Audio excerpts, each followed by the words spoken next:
मराठवाड़ा के एक छोटे से गांव में, जहां सावित्री नदी रेतीली पहाड़ियों से मिलती थी, रहमत नाम का एक किसान अपनी 3 बेटियों के साथ रहता था। उसकी पत्नी कई साल पहले बीमारी में चल बसी थी, लेकिन रहमत ने अपनी बेटियों रुबिना, नाजिया और आमना को कभी मां की कमी महसूस नहीं होने दी। तीनों बेटियां बहुत खूबसूरत थीं, लेकिन सबसे छोटी आमना अपनी समझदारी के लिए गांव में मशहूर थी। रहमत अपनी बेटियों से बेइंतहा प्यार करता था और उनकी हर छोटी बड़ी ख्वाहिश पूरी करता था। बेटियां अब बड़ी हो चुकी थीं और अपने पिता के लिए खाना बनाती थीं, खासकर जब वह खेतों में काम करने जाता था। जब रहमत खेतों में काम के लिए निकलता, उसकी बेटियां प्यार से खाना तैयार करके उसे दे देती थीं। उसी गांव में एक बेवा औरत सुमन अपनी बेटी शाहिदा के साथ रहती थी, जो हर घर में कुछ न कुछ मांगने जाती थी। जब रहमत की बेटियां खाना बनातीं, सुमन अक्सर उनके घर आग मांगने के बहाने आ धमकती। आमना को सुमन बिल्कुल पसंद नहीं थी। वह अपनी बहनों से कहती, यह औरत ठीक नहीं है, लेकिन रुबिना और नाजिया उसे समझातीं। वह बेवा है, गरीब है, उसे थोड़ा सा दे देने में क्या हर्ज है। आमना उनकी बात सुनकर चुप हो जाती, मगर मन ही मन कहती, यह औरत एक दिन मुसीबत लाएगी। यह सिलसिला चलता रहा। सुमन रोज आग मांगने आती और चुपके से रहमत के खाने में राख मिला देती। रहमत ने जब खाने में खराबी देखी तो उसे लगा कि उसकी बेटियां शायद गलती कर रही हैं। वह अपनी बेटियों से बहुत प्यार करता था, इसलिए उन्हें डांटने की बजाय सोचने लगा कि वह गलती क्यों कर रही हैं। एक दिन रहमत ने फैसला किया कि वह अपनी बेटियों पर नजर रखेगा।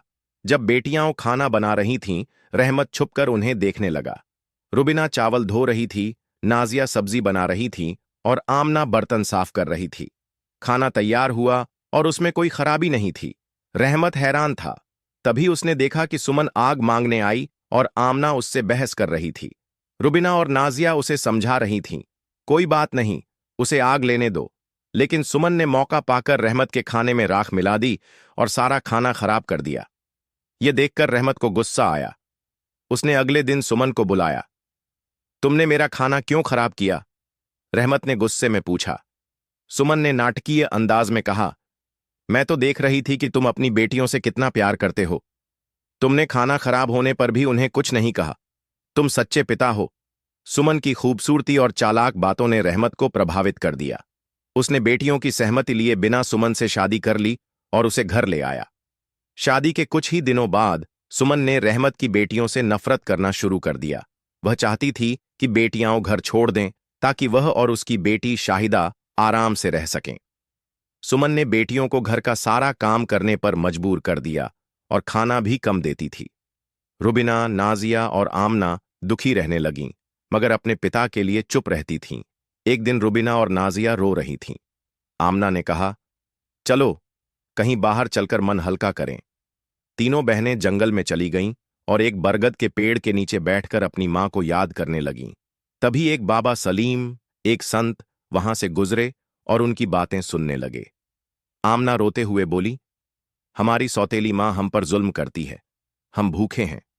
बाबा सलीम ने कहा, बेटी, मेरी कुटिया में एक अमरूद का पेड़ है, तुम वहां जाकर फल खा लो। तीनों बहनें कुटिया पहुंचीं और रसीले अमरूद तोड़कर खाने लगीं। उन्होंने बाबा सलीम का शुक्रिया अदा किया और घर लौट आईं।